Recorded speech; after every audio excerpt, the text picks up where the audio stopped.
তাহলে ঈদের দিন সকাল সকাল কই গেছিলেন? একটু বাজারে গেছিলাম। ও বাজারে গেছি না, গোস্ত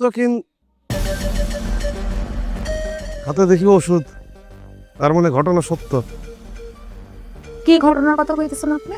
খয়বন নাকি গতকাল রাত্রে পাশের গ্রামে চুরি করতে যা ধরা খাইছে। সি সি সি সি সি সি শেষমেশ চুরি। আমার তো বিশ্বাসই হয় না যে আমার বন্ধু খয়বর জীবনে কোনোদিন চুরি করতে পারে। আমি যাই। আরে আচ্ছা, চুরি না হয় সে করছে মানলাম, কিন্তু তাই বলে এইভাবে অমানুষের মতো পিটাইবো? এরা মানুষ। ওষুধ টষুধ লাগলে আবার কেউ শহর থেকে নিয়ে এসে দেবো না, কেমন? আমি তাহলে এখন যাই, জরুরি একটা কাম আছে। রাতের বেলা দেখতে আসবো না। ও ভালো কথা, ওই ফল ফ্রুটস কি আনবো, কি কিছু খাইতে টাইতে পারে, মানে চাবাইতে পারে কিনা, দেখা যাচ্ছে পিঠা দাঁত দুধ ফালায় দিল।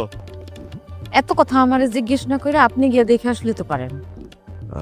তোমার কষ্টটা আমি বুঝি ভাবি, কিন্তু তুমি তো খুব বেশি প্রতিভক্ত।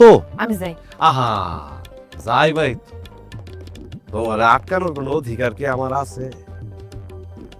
তা তুমি যদি কও তাহলে এখনো পর্যন্ত আমি তোমার জন্য সবকিছুই করতে পারি।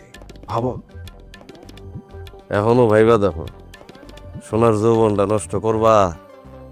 একেতে পঙ্গু স্বামী, এর উপর আবার চোর, 2 দিন আগে চুরি করে ধরাও খাইছে।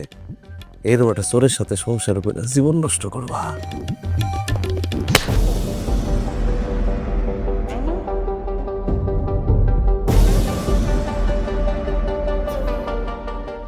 আজকাল ঈদের দিন